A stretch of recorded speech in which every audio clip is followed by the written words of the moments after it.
Ruas TV, rutin walaupun sedikit. Bismillahirrahmanirrahim.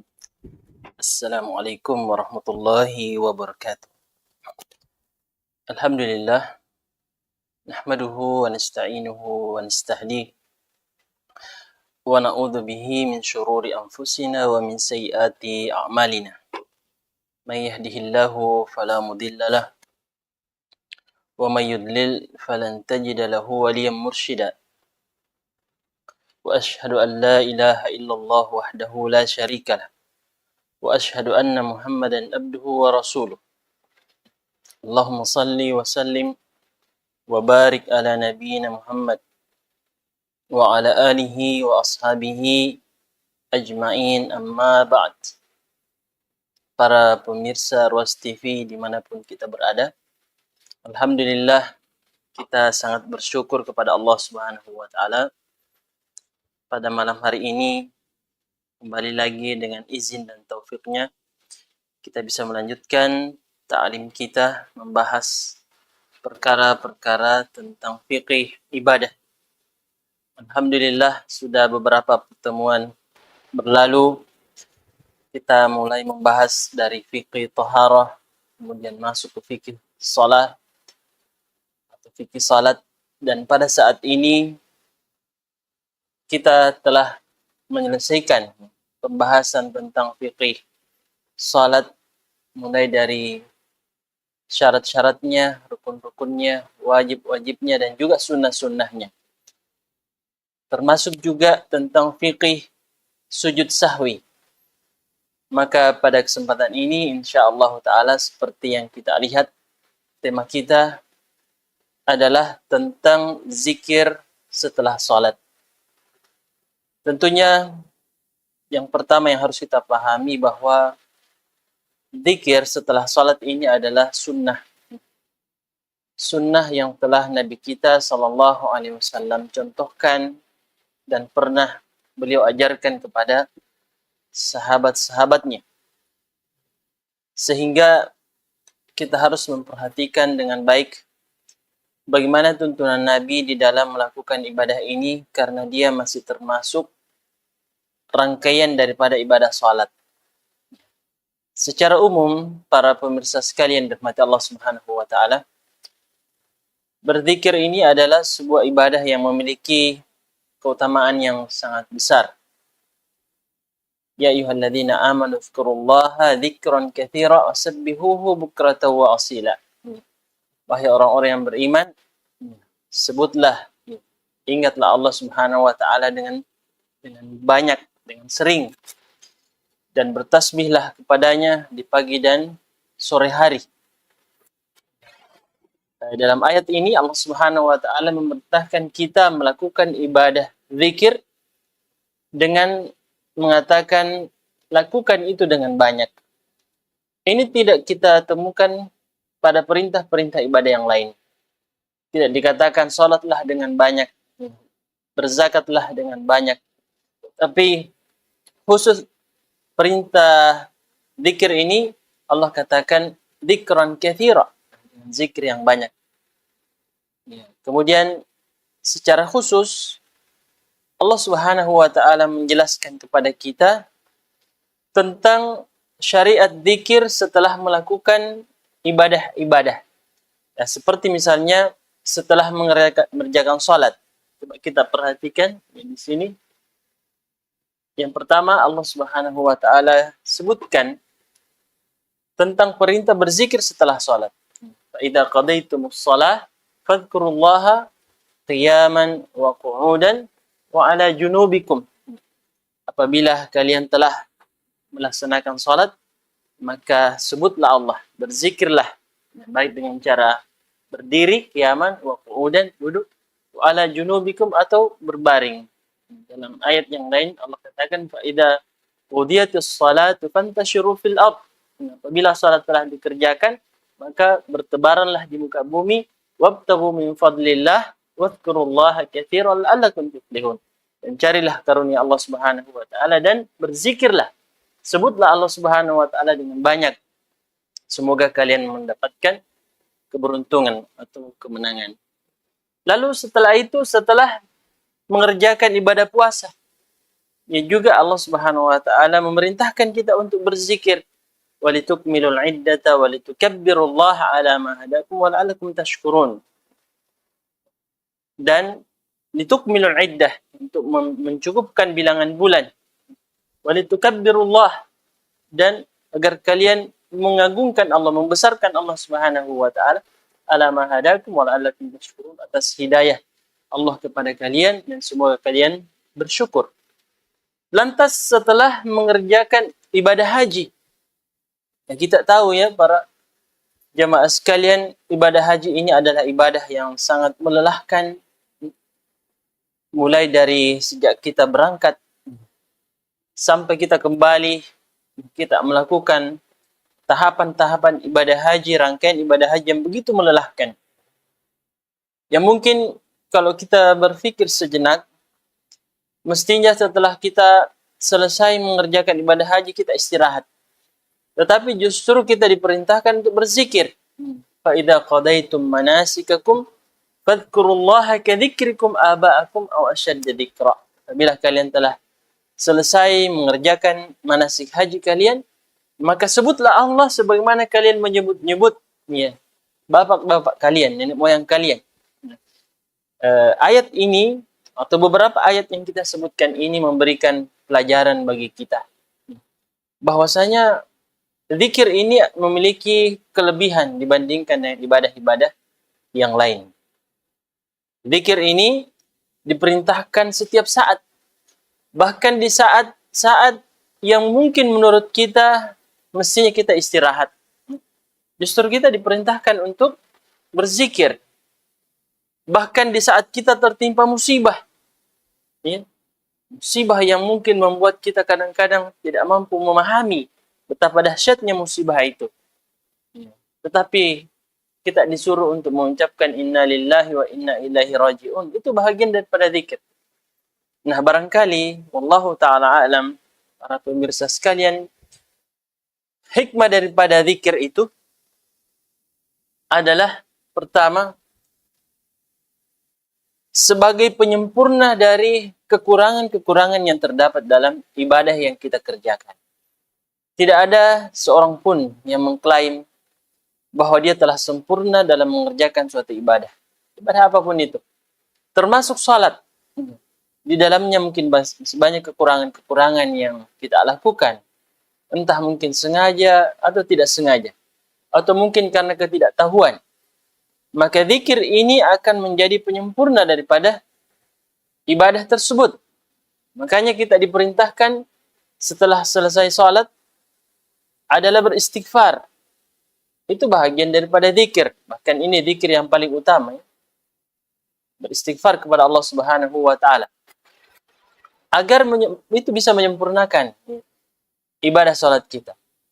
Setelah Nabi dahulu berjihad, membebaskan kota Mekah, yang seharusnya kalau dipikir ya, para sahabat begitu kelelahan berjihad, mempertaruhkan nyawanya. Tetapi setelah Allah mengkaruniakan pembebasan kota Mekah, Allah justru memerintahkan mereka untuk berzikir. Fasabbih bihamdi rabbika wastaghfir innahu kana tawwaba. Sabbih, ya, bertasbihlah ya, karena Tuhan, dan beristighfarlah. Nah, ini tasbih, istighfar, tahmid Allah perintahkan kepada Nabi dan para sahabat setelah mereka melakukan sebuah perjuangan yang berat. Kenapa demikian, para pemirsa sekalian? Karena zikir ini menjadi penyempurna dari segala kekurangan-kekurangan di dalam melakukan ketaatan. Nah, sekarang kita akan membahas ya, tentang bagaimana zikir yang benar ya setelah mengerjakan salat. Iya. Tentu kita harus mempelajari hal ini, karena tanpa mempelajari bagaimana petunjuk Nabi akan banyak bermunculan tata cara yang menyimpang yang tidak sesuai dengan tuntunan Nabi. Dan ini sangat berbahaya karena Nabi kita telah mewanti-wanti kita dari bentuk-bentuk penambahan yang tidak ada kaitannya dengan syariat. Man ahdatha fi amrina hadza ma laysa minhu fahuwa rad. Barang siapa yang mengada-ada ya dalam persoalan agama yang tidak ada contohnya dari kami, ya, maka itu tertolak. Maka agar kita merasa tentram, tuma'aninah dalam melakukan suatu ibadah, maka seharusnya kita meyakinkan diri kita bahwa ini adalah tuntunan Nabi. Ada landasannya, ada dalilnya, ada ayat ataupun hadis Nabi sallallahu alaihi wasallam. Yang pertama, para ikhwan sekalian, hadis yang diriwayatkan oleh Imam Muslim dari sahabat Thauban radhiyallahu taala anhu. Ya, beliau mengatakan bahwa Nabi sallallahu alaihi wasallam idzan sarafa min salatihi, apabila selesai mengerjakan salat, apa yang beliau kerjakan? Ya. Yang pertama kali beliau ucapkan adalah astaghfirullah salatan, 3 kali. Beristighfar 3 kali. Kemudian yang kedua mengucapkan Allahumma antas salam wa minkas salam tabarakta ya dzal jalali wal ikram. Sekarang sudah 2. Sudah 2 zikir yang kita sebutkan. Yang pertama beristighfar 3 kali. Kemudian yang kedua mengucapkan Allahumma antas salam wa minkas salam tabarakta ya dzal jalali wal ikram. Kemudian hadis Al-Mughirah bin Syu'bah juga dalam Sahihain, Sahih Bukhari dan Muslim, bahwa Rasulullah sallallahu alaihi wasallam ketika selesai dari salatnya mengucapkan la ilaha illallah wahdahu la syarikalah, lahul mulku wa lahul hamdu wa huwa ala kulli syai'in qadir. Allahumma la mani' lima a'tait wa la mu'ti lima manat wa la yanfa'u dzal jad minkal jad. Berarti sudah 3. Ya, sudah 3. Ini zikir yang ada tuntunannya. Kemudian yang ketiga, ya, dari sahabat Abdullah bin Zubair dalam Sahih Muslim sebutkan bahwa Nabi mengajarkan zikir setelah salat, yaitu la ilaha illallah wahdahu la syarikalah, lahul mulku wa lahul hamdu wa huwa ala kulli syai'in qadir, la haula wa la quwata illa billah, la ilaha illallah wa la na'budu illa iyyah, lahun ni'mah wa lahu al-fadl wa lahu thana'ul hasan, la ilaha illallah mukhlishina lahuddin walau karihal kafirun. Ini yang keempat. Ini mestinya dihafalkan. Kemudian selanjutnya sebutkan dalam Kutubus Sunan, buku-buku sunan dari sahabat Abu Dzar, bahwa Rasulullah sallallahu alaihi wasallam mengatakan, "Man qala fi dubri salatil fajr wa huwa thani rijlaihi qabla an yatakallam." Barang siapa yang mengucapkan setelah dia selesai salat, ini pada salat fajar, ya, salat subuh. Wa huwa thanin rijlaihi, dan dia melipat kakinya. Ya. Apa yang dikatakan? Ya, sebelum dia mengucapkan kalimat-kalimat yang lain, dia mengatakan la ilaha illallah wahdahu la syarikalah, lahul mulku wa lahul hamd, yuhyi wa yumit wa huwa ala kulli syai'in qadir, 10 kali, 10 marrat. Ya, dan dalam riwayat yang lain dikatakan juga ini pada salat maghrib. Ya, jadi pada salat subuh dan salat maghrib ini diucapkannya secara khusus, la ilaha illallah wahdahu la syarikalah, lahul mulku wa lahul hamdu yuhyi wa yumiitu wa huwa ala kulli syai'in qadir. Dan juga dalam riwayat yang lain termasuk dikhususkan pada salat subuh dan salat maghrib, yaitu Allahumma ajirni minan nar. Ya, Allahumma atau Rabbi ajirni minan nar. Ini 7 kali.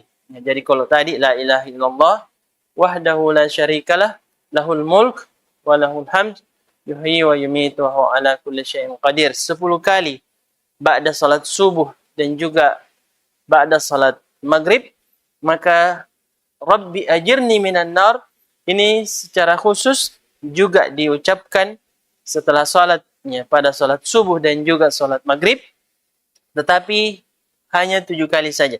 Sebentar insyaAllah kita akan jelaskan apakah angka-angka ini sebuah batasan atau bisa ditambahkan, insyaallah ta'ala. Setelah itu, para pemirsa sekalian dirahmati Allah Subhanahu wa ta'ala, apa zikir berikutnya? Yaitu bertasbih. 33 kali sebagaimana dalam hadis riwayat Muslim. Kemudian juga bertahmid 33 kali, ucapkan alhamdulillah, dan bertakbir 33 kali. Nah, sebenarnya jamaah sekalian, khusus yang terkait dengan 3 lafaz ini, ternyata ada beberapa kaifiat. Ya, ada beberapa cara yang disebutkan berdasarkan hadis-hadis yang ada. Yang pertama, ini bisa eh, diulang-ulangi atau divariasikan. Ya. Ketika kita berzikir, kadang kita mengucapkan zikir dengan cara seperti ini, kadang juga dengan cara yang lain. Ya, sebagaimana yang Nabi pernah contohkan. Ya, jadi yang pertama, kata ulama kita adalah mengucapkan subhanallah 33 kali, ya, tersendiri ya. Kemudian alhamdulillah 33 kali, Allahu Akbar 33 kali. Tanpa la ilaha illallah wahdahu la syarikalah, lahul mulku wa lahul hamdu wa ala kulli syai'in qadir. Ini disebutkan dalam satu riwayat. Ini cara yang pertama. Cara yang kedua sama persis dengan cara yang pertama. Ya. Hanya saja ditambahkan dengan la ilaha illallah wahdahu la syarikalah, lahul mulku wa lahul hamd wa huwa ala kulli syai'in qadir. Berarti cara yang pertama, jumlah zikir yang kita sebutkan adalah 99. Ya. Yang kedua 100, ya, karena ditambahkan dengan lafaz kalimatut tauhid. La ilaha illallah wahdahu la syarikalah, lahul mulk wa lahul hamd wa huwa ala kulli syai'in qadir. Nah, cara yang ketiga, ya mungkin ini jarang kita dengar, tapi ada riwayatnya, yaitu subhanallah 33 kali, ya, alhamdulillah 33 kali, Allahu Akbar 34 kali. Berarti 100 jumlahnya, namun bedanya dengan yang kedua, ya, tanpa la ilaha illallah wahdahu la syarikalah, lahul mulku wa lahul hamd wa ala kulli syai'in qadir, diganti dengan Allahu Akbar yang jumlahnya 34 kali. 34 kali. Itu yang ketiga. Kemudian yang keempat adalah, yang disebutkan juga dalam riwayat, yaitu mengucapkan subhanallah 25 kali. Subhanallah 25 kali. Alhamdulillah 25 kali. Allahu Akbar 25 kali. La ilaha illallah 25 kali. Berarti jumlahnya juga 100. Dan yang terakhir, dan ini yang paling sedikit, tapi juga disebutkan dalam sahih, ya, dalam hadis yang sahih riwayat Muslim, yaitu subhanallah 10 kali, ya, alhamdulillah 10 kali, Allahu Akbar 10 kali. Barangkali kata ulama kita, ini bagi orang yang mungkin agak tergesa-gesa, ada keperluan, sehingga mungkin tidak sempat untuk menyempurnakan zikirnya, maka ini pun ada petunjuknya dalam hadis Abu Hurairah, ya. 10 kali subhanallah, ya, alhamdulillah juga 10 kali, Allahu Akbar 10 kali. Berarti berapa kaifiat yang kita sudah sebutkan tadi? Ada 5, ya. Saya ulangi karena tidak tertulis di sini, tidak tercantum, supaya kita ingat. Yang pertama 99 jumlahnya, yaitu subhanallah 33 kali, alhamdulillah 33 kali, Allahu Akbar 33 kali.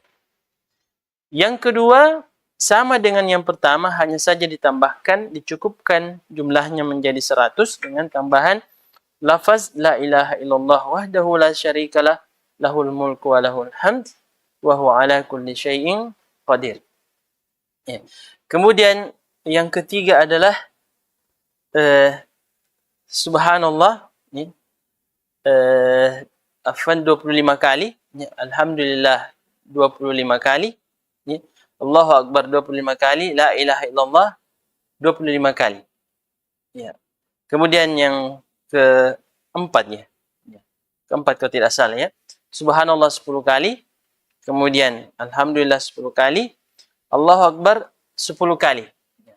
Ada juga, ya, satu yang tadi luput kita sampaikan, yaitu subhanallah, alhamdulillah, wa la ilaha illallah, Allahu Akbar. Ini langsung disebutkan, ya, semuanya dengan jumlah 33 kali. Nah, ini para ikhwah sekalian, jamaah sekalian, dimanapun kita berada, tentang cara menyebutkan 3 lafaz ini, subhanallah, alhamdulillah, Allahu akbar, yang mana ini semua boleh kita lakukan. Boleh kita lakukan, bisa kita variasikan.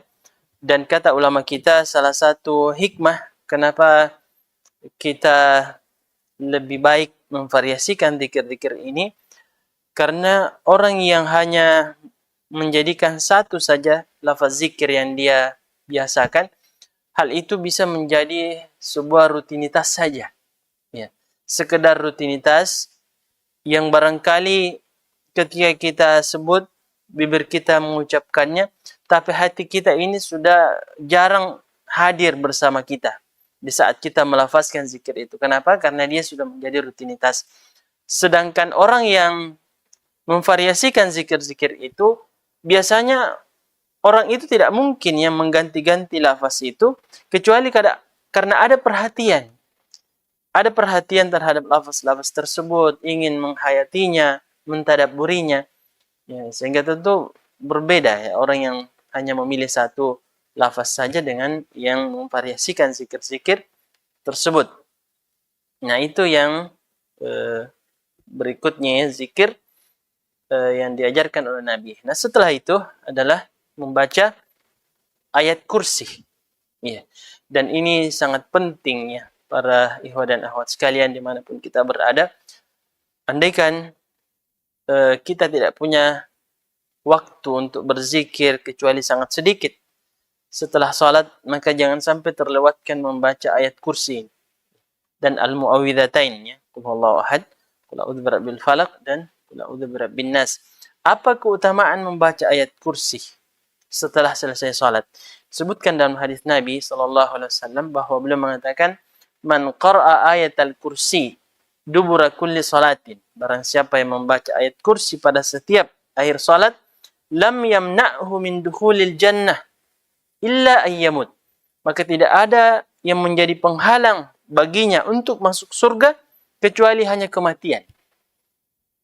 Artinya, kata ulama kita, tidak ada lagi yang menghalangi antara dia dengan surga kecuali tinggal malaikat maut datang mencabut ruhnya, maka dia akan masuk surga. Ya. Membaca ayat kursi. Ya. Subhanallah. Karena kami katakan tadi, ini mestinya kita jaga dengan baik. Ayat kursi ini jangan sampai terlupakan. Dan sebenarnya para pemirsa sekalian, sekalipun lebih afdal bahwa kita berzikir dalam keadaan duduk setelah sholat, namun tidak dilarang kalau misalnya kita tidak punya waktu yang banyak, kita berzikir sambil berdiri, berjalan, ya. Karena kita sebutkan tadi ya, pada ayat yang pertama ya, perintah untuk berzikir, ayyuhalladzina amanu dzkurullaha dzikran katsira, ya. Dan juga perintah untuk berzikir di saat berdiri, idza qadaytumus shalah fadhkurullaha qiyaman wa qu'udan wa ala junubikum. Setelah ketika kalian selesai mengerjakan salat, atau apabila kalian telah selesai mengerjakan salat, maka berzikirlah dalam keadaan berdiri, duduk, atau berbaring. Maka ini semua bisa kita lakukan. Hanya saja tentu yang paling afdal kalau kita khususkan waktu sejenak setelah selesai salat untuk membaca zikir-zikir tersebut. Disebutkan juga, nah ini yang kita maksudkan tadi, al-muawwidzatain. Ya, ada ulama kita yang mengatakan al-muawwidzatain ini bisa dibaca masing-masing 3 kali ya. Surah Al-Ikhlas, Al-Falaq, dan An-Nas. Dan ada juga yang mengatakan cukup 1 kali saja membaca zikir-zikir tersebut. Nah, kalau kita urut ya supaya kita ingatnya, yang pertama setelah kita selesai salat, zikir yang pertama kali kita ucapkan sebelum kita mengucapkan yang lain adalah istighfar 3 kali. Ya. Kemudian setelah itu mengucapkan Allahumma antas salam, minkas salam, tabarakta ya dzal jalali wal ikram. Berikutnya la ilaha illallah wahdahu la syarikalah, lahul mulku wa lahul hamdu wa ala kulli syai'in qadir. Allahumma la mani' lima a'taita wa la mu'ti lima manat wa la yanfa'u dzal jad minkal jad. Kemudian setelah itu la ilaha illallah wahdahu la syarikalah, lahul mulku wa lahul hamd wa huwa ala kulli syai'in qadir. Ya, la haula wa la quwwata illa billah, la ilaha illallah wa la na'budu illa iyyah, lahun ni'matu wa lahul fadl wa lahul thana'ul hasan. Lalu kita membaca zikir yang kita khususkan untuk salat subuh dan salat maghrib. La ilaha illallah wahdahu la syarikalah, lahul mulku wa lahul hamd, yuhyi wa yumit. Ya, wa huwa ala kulli syai'in qadir. 10 kali pada subuh dan 10 kali pada maghrib. Ya, kemudian setelah itu bisa juga ditambahkan khusus waktu subuh dan maghrib. Rabbi ajirni minan nar, Rabbi ajirni minan nar sebanyak 7 kali. Jadi kalau yang tadi 10 kali, ya tahlil ya, la ilaha illallah dan seterusnya. Rabbi ajirni minan nar ini 7 kali saja. Setelah itu kita mengucapkan subhanallah 33 kali, alhamdulillah 33 kali, Allahu Akbar 33 kali, dan kita cukupkan dengan la ilaha illallah wahdahu la syarikalah, lahul mulku wa lahul hamd wa huwa ala kulli syai'in qadir. Nah, setelah itu kita membaca ayat kursi dan al-mu'awwidzatain. Nah, para pemirsa sekalian yang dirahmati Allah Subhanahu wa taala, bagaimana cara kita berzikir, utamanya yang jumlahnya banyak tadi? Apakah menggunakan jari kita atau kita menggunakan tasbih? Ya, sebagian ulama kita membolehkan menggunakan tasbih. Namun menurut kami wallahu alam, ya, dan juga kami nukil dari pandangan para ulama, lebih afdal menggunakan jari-jari kita. Ya. Yang kita maksud dengan jari kita adalah jari tangan kanan kita. Ya. Dari sini kita bisa mengambil satu faedah, ya, karena ternyata ulama kita juga berbeda pendapat. Ya. Yang mana yang lebih utama ketika kita mengucapkan 3 lafaz tadi, ya. Subhanallah 33 kali, alhamdulillah 33 kali, Allahu Akbar 33 kali. Apakah masing-masing lafaz itu 33 kali? Ya, sehingga kita menggunakan jari kita sebanyak 99 kali ditambah dengan la ilaha illallah, atau kita membaca dan menggabungkan sekaligus. Ya. Subhanallah, alhamdulillah, Allahu Akbar. Ya. Berarti ini 33 kali ya. Ya. Karena kita sebutkan langsung 3 lafaz, berarti cukup 33 kali. Lalu kita tambahkan dengan la ilaha illallah wahdahu la syarikalah, lahul mulku wa lahul hamd wa huwa ala kulli syai'in qadir. Kata ulama kita, keduanya boleh. Keduanya boleh dikerjakan karena keduanya ini bisa dimaknai, dipahami berdasarkan redaksi hadis. Bisa dipahami dengan cara seperti ini, bisa juga dengan cara seperti ini. Hanya saja ada di antara ulama kita yang menyebutkan satu faedah, satu sisi di mana menyebutkan satu persatu lafaz itu. Saya subhanallah 33 kali, alhamdulillah 33 kali, Allahu Akbar 33 kali, karena ada keutamaan yang lain. Apa itu kira-kira para pemirsa sekalian? Dan ini disebutkan oleh ulama kita. Yaitu, kita lebih banyak menggunakan jari-jari kita. Kalau kita misalnya menggabungkan semuanya, subhanallah, alhamdulillah, la ilaha illallah, wallahu akbar, berarti satu kali saja ya kita ucapkan. Kemudian kita lanjutkan lagi subhanallah, alhamdulillah, wa la ilaha illallah, wallahu akbar. Subhanallah, walhamdulillah, wa la ilaha illallah, wallahu akbar. Ya. Berarti hanya 33 kali kita menggunakan dan menggerakkan jari kita. Tapi kalau kita mengucapkan subhanallah, subhanallah, subhanallah 33 kali. Alhamdulillah, alhamdulillah, alhamdulillah 33 kali. Allahu Akbar, Allahu Akbar, Allahu Akbar 33 kali. Berarti kita menggunakan jari kita, gerakannya sebanyak 99 kali. Dan 100 kali dengan kalimat tauhid. Kata ulama kita ini lebih utama karena para salaf menjelaskan berdasarkan nas-nas yang ada bahwa jari-jari kita ini akan bersaksi di hadapan Allah Subhanahu wa taala. Iya. Bahkan akan berbicara. Allah akan berbicara dengannya dan jari-jari kita ini akan menjawab.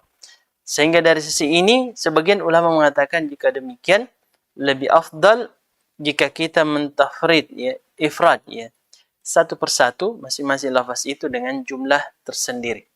Nah, ini menarik ya untuk kita pahami jamaah sekalian, demi kesempurnaan pahala ibadah kita, pahala zikir kita. Ada satu persoalan yang mungkin menarik juga untuk kita bahas, ya, yaitu bagaimana kaifiat berzikir yang ada tuntunannya dari Nabi. Apakah dengan mengeraskan suara, atau mensamar-samarkan, atau bahkan cukup lidah itu bergerak tapi tidak ada suara. Nah, ternyata disebutkan, ya, dari sahabat Ibnu Abbas yang diriwayatkan oleh Imam Bukhari, beliau mengatakan kana raf'us sauti bidzikr hina yansarifun nas minal maktubah ala ahdin Nabi sallallahu alaihi wasallam. Dahulu, ya, mengangkat suara, mengeluarkan suara ketika berzikir di zaman Nabi adalah sesuatu yang ada, ya, maktubah, jelas, ya, di zaman Nabi. Artinya suara manusia dalam berzikir atau jamaah setelah berzikir, setelah sholat, dalam zikir mereka itu terdengar. Ya, hanya saja di sini kata ulama kita, di dalam mengangkat suara ketika berzikir itu tidak dengan suara yang tinggi. Ya, tidak dengan suara yang tinggi. Nah, kenapa? Disebutkan dalam petunjuk dalil yang lain bahwa Nabi pernah menegur beberapa orang sahabat pada salat malam mereka ketika masing-masing mengangkat suaranya dalam membaca Al-Quran, ya, dan juga berzikir. Lalu Nabi mengatakan, ya ayuhan nas, arbi'u ala anfusikum. Artinya hawinu alaiha, pelan-pelan. Ya, ketika berzikir, ketika baca Quran, jangan saling mengganggu. Ya, berarti dari sini sudah ada petunjuk yang bisa kita dapatkan bahwa dalam berzikir, dalam mengerjakan salat, namanya salat sunnah, ya, ya, dalam membaca Al-Quran kita tidak boleh saling mengganggu. Ya, kalau bisa suara kita dalam berzikir cukup kita saja yang mendengar. Ya, Allah Maha mendengar, ya, apa yang kita ucapkan. Dan ini lebih menjaga diri kita dari penyakit riya. Ya, lebih khusyuk dan lebih terjaga dari pandangan dan pendengaran manusia. Nah, ini disebutkan oleh ulama kita. Ya. Kemudian juga bahwa menjaharkan zikir, ya, kata ulama kita, dan ini disebutkan bahwa Imam Asy-Syafi'i berargumentasi tentang menjaharkan zikir itu bahwa hal itu tidak terus-menerus dilakukan. Apa alasannya? Dan ini menarik. Dan beginilah cara ulama kita di dalam beristimbat hukum dari suatu persoalan. Melihat berbagai dalil yang begitu banyak, ya, melihat secara umum dalil-dalil yang ada, termasuk juga petunjuk dari para sahabat, lalu menyimpulkan. Jadi tidak sembarang. Ini butuh waktu, butuh analisis yang mendalam, baru mereka memutuskan. Nah, Imam Asy-Syafi'i mengatakan, Ibnu Abbas yang meriwayatkan tadi bahwa manusia di zaman Nabi ketika selesai sholat terdengar zikir mereka, ternyata hanya beliau yang meriwayatkan itu. Padahal Ibnu Abbas saat itu adalah sahabat yang masih belia. Ya. Kenapa tidak ada riwayat-riwayat yang lain yang menjelaskan itu? Padahal, subhanallah, tata cara salat Nabi itu dinukil kepada kita begitu detail. Doanya, zikirnya, tata caranya. Tapi kenapa justru hanya Ibnu Abbas yang meriwayatkan bahwa Nabi ketika itu suara zikir terdengar? Ya, karena, ya, kata Imam Asy-Syafi'i, dari sinilah kita pahami bahwa hal itu tidak terjadi selamanya. Ya. Kadang dijaharkan, ya, kadang juga disirkan. Ya, dan ini bagian daripada petunjuk para salaf, dan ini pendapat Imam Asy-Syafi'i. Ya, kita kan di Asia, pada umumnya Asia Tenggara, ya, mengaku bermadzhab Syafi'i. Hal ini mestinya kita amalkan, ya, sehingga tidak setiap saat, ya, kita mengangkat suara, apalagi sampai dengan suara yang besar memperdengarkan kepada jamaah. Ya, hal ini kadang-kadang bahkan menurut kami mensamar-samarkan zikir kita, hanya kita yang mendengar, itu lebih menjaga dari kekhusyuan.